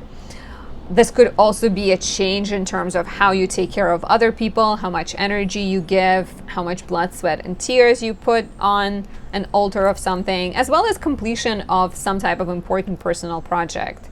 Maybe you've been studying nutrition and now you're ready to go and become a nutritionist fully. There is a little bit of that difficult energy simultaneously as Mercury in your first house squares Pluto in the fourth. So, like I said, that tension between here I am, this is what I want, this is my message, and Pluto in the fourth, some type of like hidden dynamics with the past, with the family, even with your living situation and people that rely on you that need to be addressed at the time of this full moon. You're definitely invited to have some conversations and set some boundaries and be like, this is my new path. This is how it's going to affect you. We'll figure it out together, right? A lot of focus is on your 12th house this month with Mercury, the Sun, Venus, and the new moon all in Libra. Venus is the most important here and the most healing because she actually rules Libra, and she comes here between October 13th and November 6th, and she's the ruler of the new moon in Libra. So Venus might suggest a number of things, right? This energy will potentially encourage you to get away. So it's a good time to go on a trip, to date someone foreign, or to go and meet your foreign partner, your love interest. She will encourage you to retreat and heal whatever needs to be healed. She will highlight your self-defeating tendencies in relationships and help you release those, especially at the time of the new moon on October 21st. The only danger here is sometimes when we have planets transiting the 12th house, or we're born with planets in the 12th house, they can sort of show up in a way we don't see. And so here you may see someone who's like very, very beautiful and appealing romantically, let's say, or even as a creative partner, right? And you kind of jump right in, but then later you realize that this person is actually already like preoccupied, married, committed, whatever it might be. So watch out for the shadows, but I do like this for getting away with your significant other, going to a retreat, generally on your own, connecting with your spirituality, working on a creative project in the solitude of your home or your studio, whatever it might be. It's pretty lovely for that. Neptune returns to Pisces, your fifth house, on October 22nd, joining Saturn. Will be here until January 26th. This suggests a need for better boundaries in romantic relationships, in your relationship with your child, as well as a need for something that somewhat of a calling, something that excites you and makes you feel uplifted. And because it's the fifth house of romance and pleasure, for those of you that are like in a situationship type of thing, this might also be an opportunity to kind of set things and make things more clear. Finally, Mercury enters Sagittarius, your second house, on October 29th. Will be here until November 18th, helping you talk about money, take care of financial matters, pay off debts, and also maybe use your words to write and to sell things you want to sell.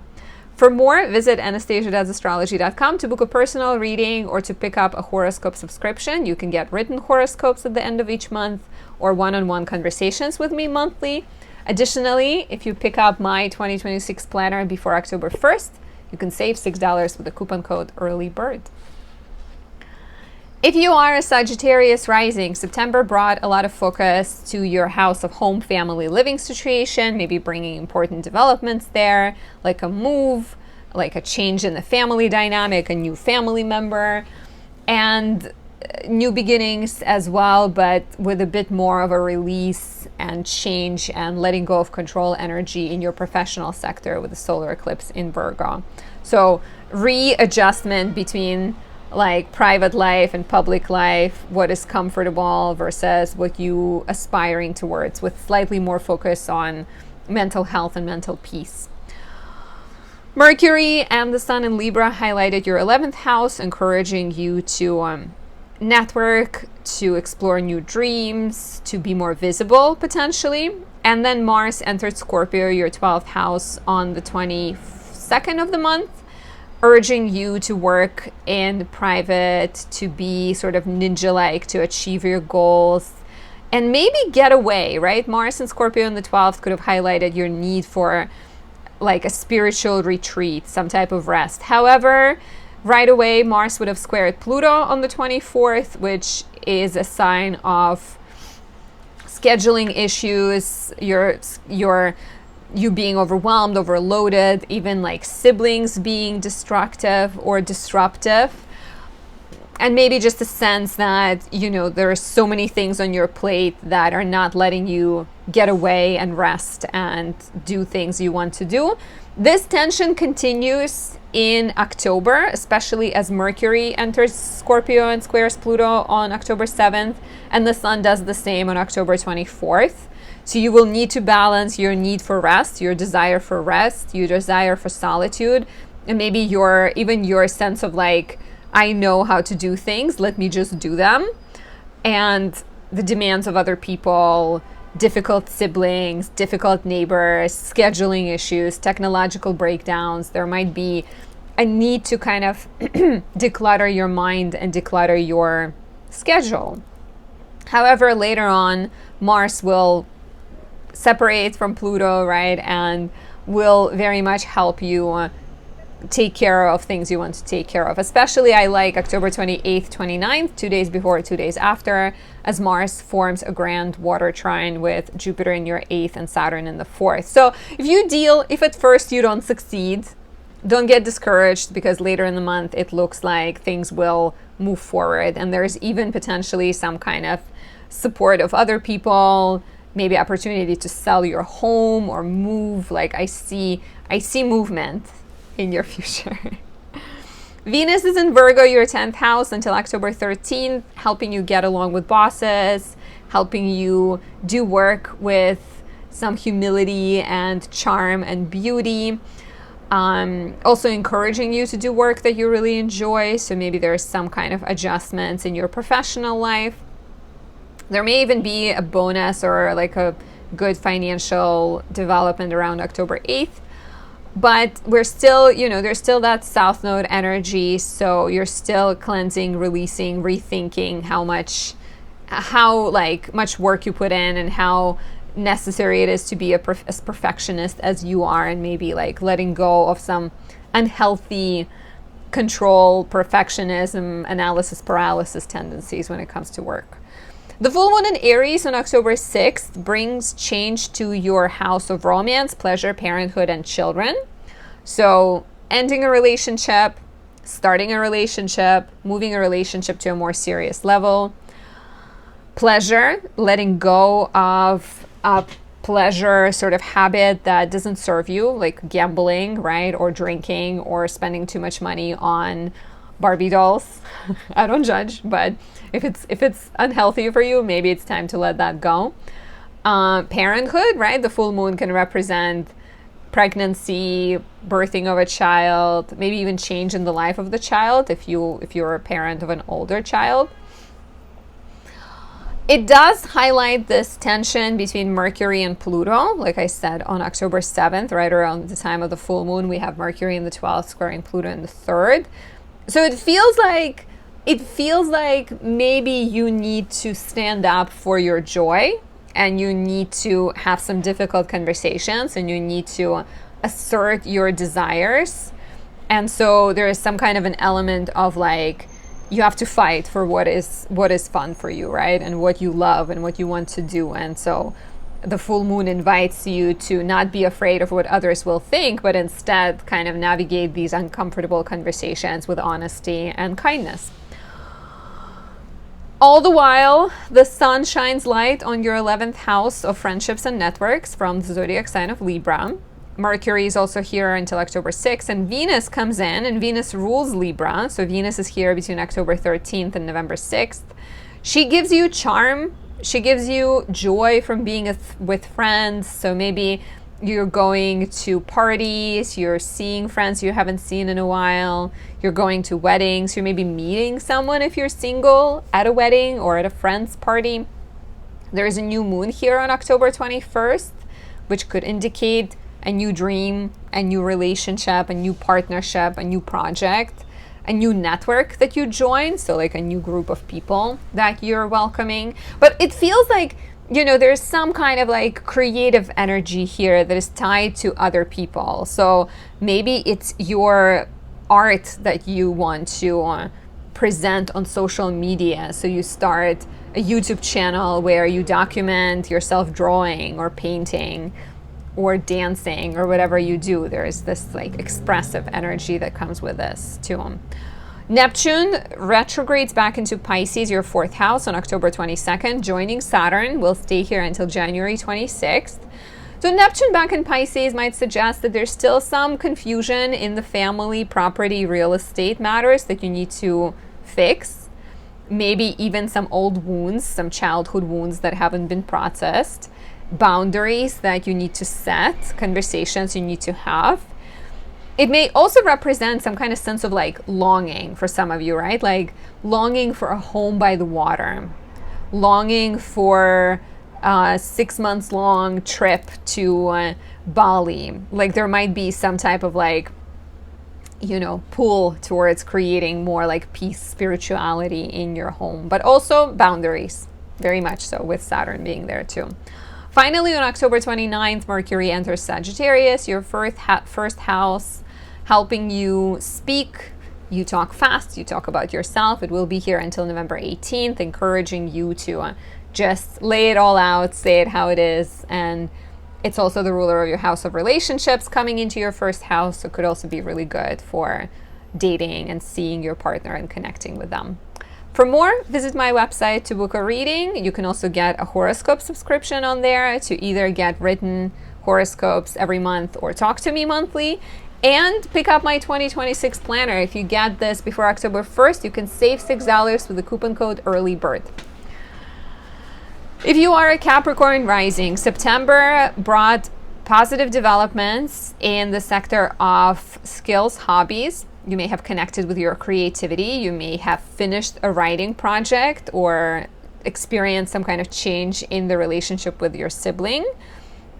And we also had a solar eclipse in Virgo, which could have highlighted a need to let something go in terms of legal matters, in terms of faith, travel, education, so completing studies, finishing a legal battle, even kind of letting go of the need for control, right? Because 9th house represents our philosophy and our faith. And so when your 9th house is Virgo, there might be this sort of perfectionism and analytical, I can do it all by myself tendencies. So September could have put that into question. We had Libra season bring professional opportunities, encourage you to maybe make some professional moves. And then Mars entered Scorpio in the final third of September, encouraging you to connect with others, to start group projects, to advocate for people, to maybe even speak up on social media and to network. However, your social goals were thwarted or complicated by what is happening in your financial sector as Mars squared Pluto later in the month, maybe forcing you to balance kind of what you're aspiring to do with how much money you have, or you know, how much in debt you are, or even values of other people. So this continues because in October we have Mercury squaring Pluto on October 7th, we have Sun squaring Pluto on October 24th. So there's still this energy of like, I want to be I want to tell the world, I want to help the world, I want to create something for others, I want to publish my book. But then, you know, you have a job that you have to do, or even Pluto in the second might reveal some fears you have where you're holding yourself back. You're kind of fearful of taking a plunge and going for your dreams. So it's important to examine that closely, right?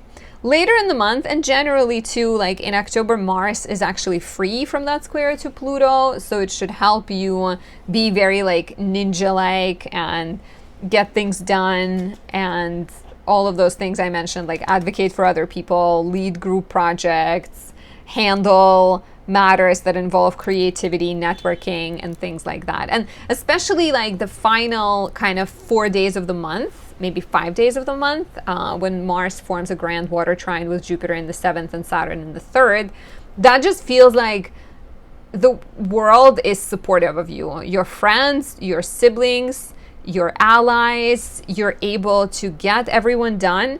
I'm thinking of this as like you're planning a party, right?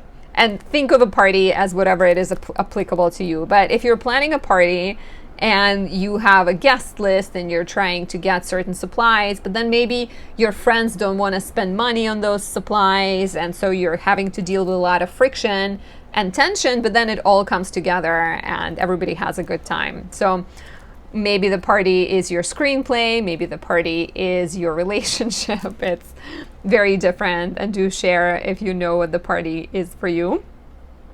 Venus spends the month in Virgo, not the whole month. She's here until October 13th. But Venus in Virgo is great for dating foreign people, for learning, maybe even learning about love, learning about Buddhism philosophy, approaching love through like a more analytical lens, like taking a course on relationships and psychology. She might encourage you to travel. She might suggest that you're meeting someone while traveling, especially the first 7-10 days of the month when she sextiles Jupiter in the 7th house. However, she's still together with the South Node. She's still going to challenge you to let go of some perfectionism and a tendency to control things. So maybe you meet someone and maybe it has great potential, but you're having to talk yourself down, right? Talk yourself off the ledge, where the person doesn't text you within an hour and like in your head you've already imagined that they don't care. Like just trying to be a little bit more chill could be in order here. The full moon in Aries on October 6th brings change, ending, culmination, and completion to your 4th house of home, family, and living situation. So this might be buying a property, selling a property, wrapping up an issue that involves like a parental home, right? Like selling the home of the parents. Maybe a family member, like also again, your father, your mother, overcoming a challenging health issue. Also healing some wounds and some childhood kind of matters. Take a look back at the solar eclipse in Aries we had on March 29th and see what was happening in terms of home, family, living situation back then. And take a look even further back at how much your foundations have changed since April, July 2023 when we first started having eclipses, because this could be like a final epilogue type of story here.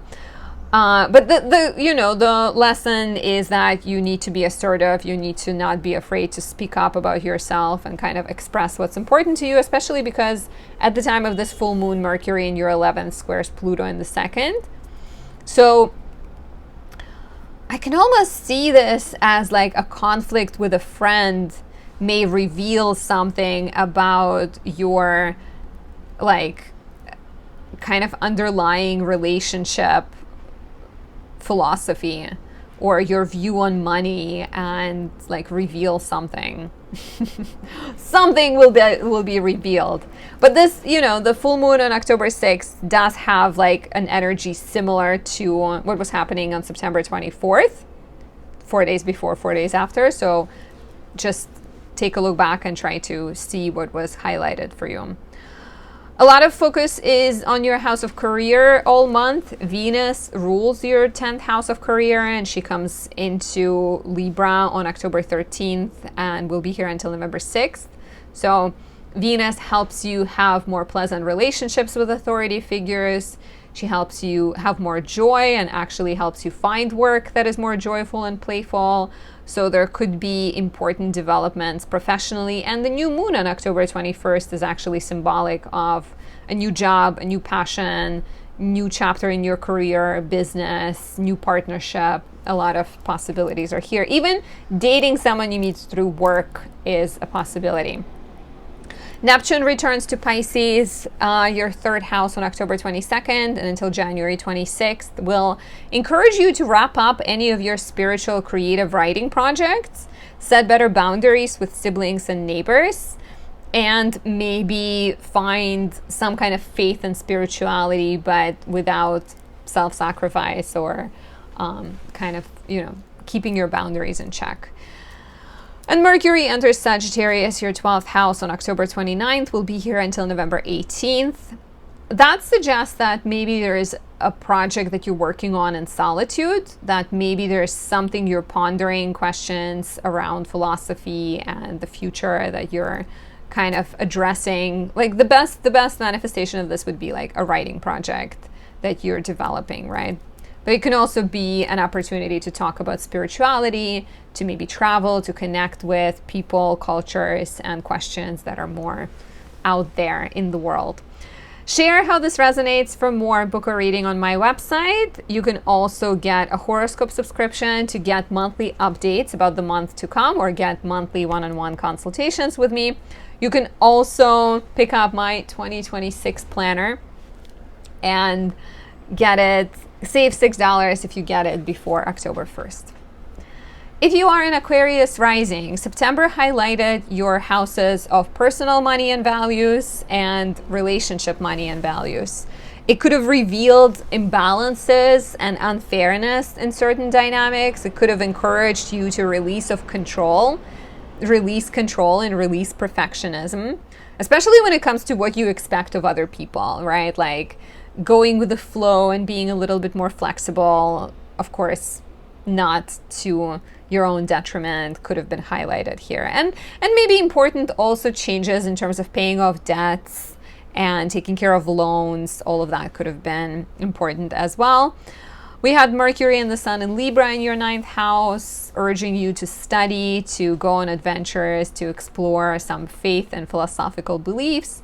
And then Mars entered Scorpio, your 10th house of career, status, and reputation, encouraged you to be more assertive, to go for after what you want, and to speak up, and to be very much like masculine and determined in your approach. However, Mars squared Pluto around September 24th, 4 days before, 4 days after, and there could have been some tension between your professional life and other things you're trying to accomplish, right? Maybe battles you're fighting, maybe friction you're feeling, maybe social injustice that you're advocating for.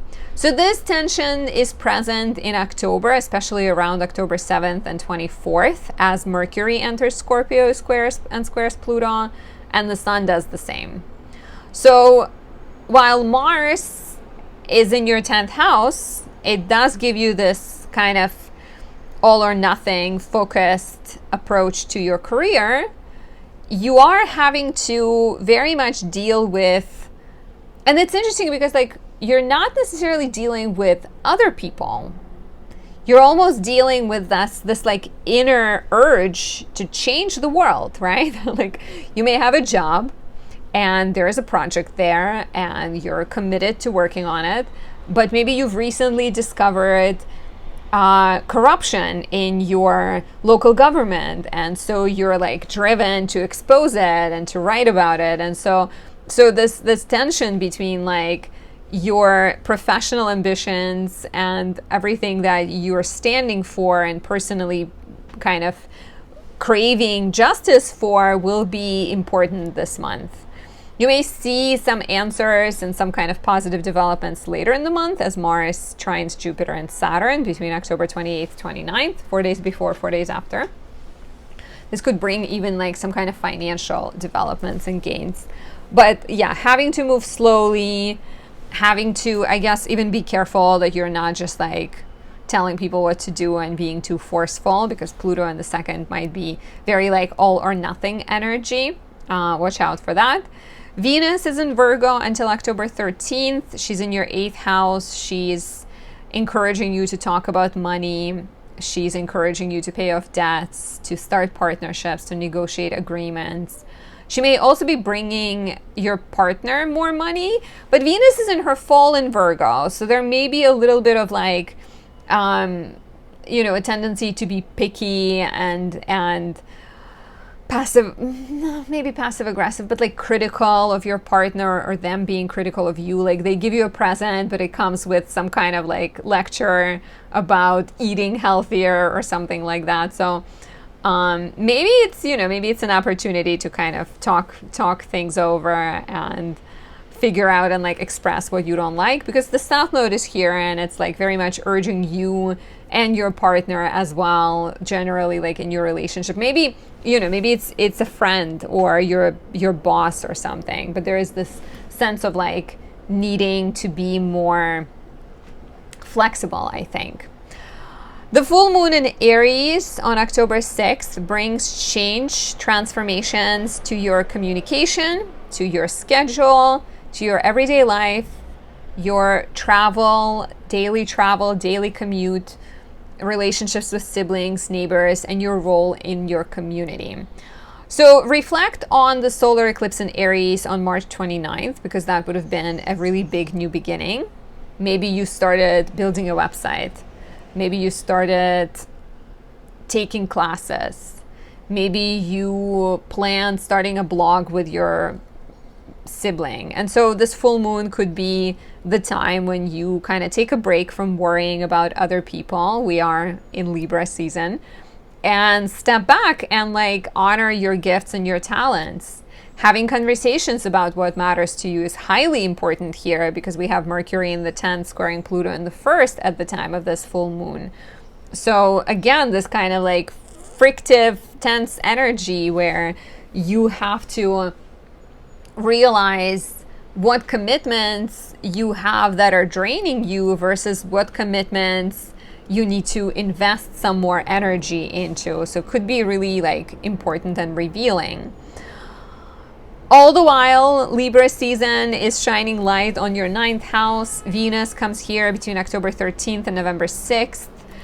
And we have a new moon in Libra on October 21st. So all of this is your 9th house of long distance travel and adventure and travel and education and writing and legal matters and publishing and faith. So there is this, I think, even between the full moon in Aries and the new moon in Libra, there is this sense that your goal is connected to maybe getting married or moving or becoming a teacher, becoming a guide, becoming a guru, becoming a writer, right? And so again, the full moon in the 3rd together with this energy will be like, okay, but what is currently occupying your time? Even like what technology do you use? Who is in your team, on your team, right? And like, how do you need to adjust it? And so the new moon in Libra together with the full moon in Aries is all about like making your immediate environment fit your long-term goals. We have Neptune coming back to Pisces, your 2nd house, between October 22nd and January 26, 2026, suggesting a need to rethink your values. Neptune coming back to the 2nd might encourage you to bring more spiritual priorities and spiritual projects into your life, as well as there could be this urge to figure out your boundaries and figure out your spendings and figure out, you know, who you're giving your money and your energy to.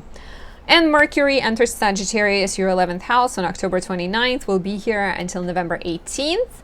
Helping you communicate with your friends, maybe encouraging, like there might be more secrets that people are bringing you, more tales they're telling you, also more networking opportunities. You're speaking in public, you're presenting your work in front of others, you're venturing on social media, filming stories of yourself talking and things like that. Enjoy the month. Share how this resonates. For more, visit my website. To book a personal reading or pick up a subscription, you can get monthly horoscopes personalized and sent to you via email, or you can have a one-on-one consultation with me every month. Additionally, if you get my 2026 planner before October 1st, you can save $6 with the coupon code EARLYBIRD. If you are a Pisces rising, September brought a lot of attention to you, your health, maybe re-emphasized some health concerns as Saturn returned to Pisces and we had a lunar eclipse in Pisces. And it could have suggested new beginnings in relationships, developments that were focused on new beginnings, but also required you to set something free, like let something go, let go of perfectionism, let go of criticism, and invite more ease and more spiritual connections into your life. If you're single, maybe new people. If you're in a relationship, maybe like a different dynamic. And for some of you, it could also have marked an end of a relationship, but mostly for the better, because eclipses tend to release and let eclipse unhealthy dynamics. Mercury and the Sun entered Libra, your 8th house, helping you pay off debts, helping you negotiate, make investments, make deals, and kind of rethink your one-on-one, I think, agreements with people.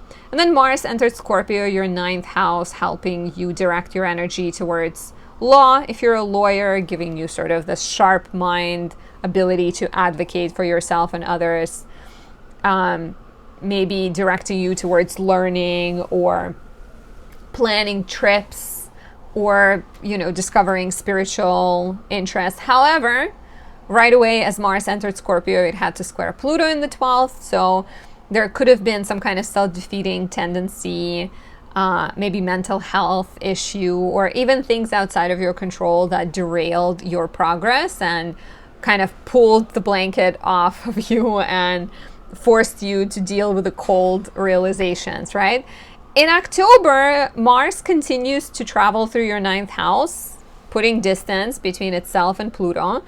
And so technically this should be really good for, like I said, applying for visas or fighting legal battles or studying or teaching, traveling, planning travel, writing, publishing your work, all of that kind of stuff. However, Mercury will square Pluto on October 7th and Sun will square Pluto on October 24th.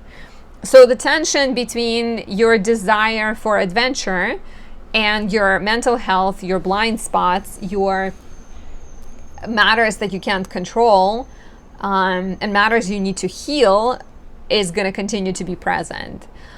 Hopefully by the end of the month, when we get the beautiful grand water trine between Mars and Mercury and Jupiter and Saturn, that might actually be the time when you start to feel like you're gaining control over things and actually seeing some positive developments that involve your health, that involve your pleasure, your children, your love relationships, and just overall joy. Venus, the goddess of love, is in your house of relationships until October 13th. And that is where you direct your attention. You're spending more time with your significant other. You're spending more time dating. You're maybe spending more time with people you love. Doesn't have to be romantic. Your friends, people who are close partners to you. Maybe you're connecting with new clients or building business relationships. October 8th, 2 days before, 2 days after, is especially lovely as Venus sextiles Jupiter in your 5th house. However, it's still Venus together with South Node, and she's in her fall, so watch out for self-criticism or criticism in relationships, perfectionism, fears, worries, things like that. On October 6th, we get the full moon in Aries, your 2nd house of money and values. There's a change here, a completion, a transformation, and a shift that is connected to late March 2025, when we had a new moon solar eclipse in Aries. What was happening? What got started in your life back then?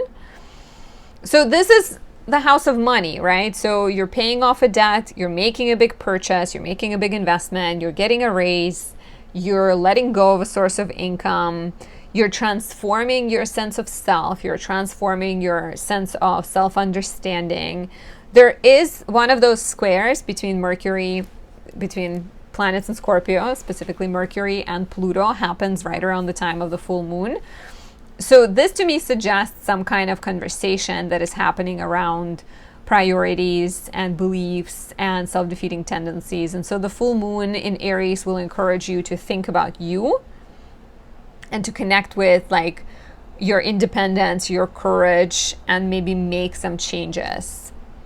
Could be financial, but could also be about your health and your identity and like investing in yourself, right? Ultimately. With Libra season in full swing and Venus entering her sign of rulership Libra on October 13th to stay until November 6th, and the new moon happening in Libra on October 21st, there is a lot of focus on your house of relating with other people. So while you're figuring out your personal life, your personal priorities, you're investing in yourself during the full moon, you're kind of doing that with also the goal of building healthy relationships, starting maybe partnerships, making investments, right? Like dealing with other people. This could mean a new business relationship. This could mean a loan. You're taking out a loan, a mortgage. This could mean you're making an investment, right? Like you're looking into pension accounts and you're kind of committing to them. This could honestly even mean like starting a joint bank account or getting married, because that's like the ultimate 8th house act when you're joining not just finances, but your future with somebody. Getting engaged, getting married, or like sort of a business partnership like that as well. Neptune returns to Pisces, your first house, on October 22nd, joining Saturn, and will stay here until January 26th, both helping you finish some health maybe questions, because Neptune can bring a little bit of confusion around health, maybe make something bother you, and then Saturn together with Neptune will force you to complete whatever hasn't been finished. It can also encourage you to examine your self-sacrificial, self-defeating, sort of, similar themes to the 12th house on some level, like negative tendencies, maybe set some boundaries. But you're also completing chapters that have taken a really long time. Neptune spends over 10 years in a sign. Finally, Mercury enters Sagittarius on October 29th. Will be here until November 18th. Mercury in your 10th house will increase the volume of conversation at work, may help you reach out to people, ask them for help, ask for a raise, maybe present your projects, express your thoughts, look for work if it's necessary, and just kind of be more outspoken in the professional context. Like maybe you're having more interviews and you have to talk about yourself a lot more, talk about your expectations, and through that also connect with what is it that you desire. Speaking of what you desire, if you'd like to talk to me in person, book a reading on my website, pick up a horoscope subscription to get personalized monthly horoscopes sent to your mailbox every month, or one-on-one consultations, monthly one-on-one meetings with me you can get through the VIP subscription. On my website, you can also pick up my creations such as candles and 2026 planner. You can save $6 on this baby, my baby, if you get it with the coupon code EARLYBIRD before October 1st. So take advantage. And thank you for watching. I hope this video was enlightening, and I hope you are happy that we're done with September. There's definitely more to look forward to in October. Nothing is fully perfect, but October looks quite nice. So I'll see you very soon, and please subscribe if you haven't yet. Show me some support by leaving a like or a comment, and I'll talk to you soon. Bye.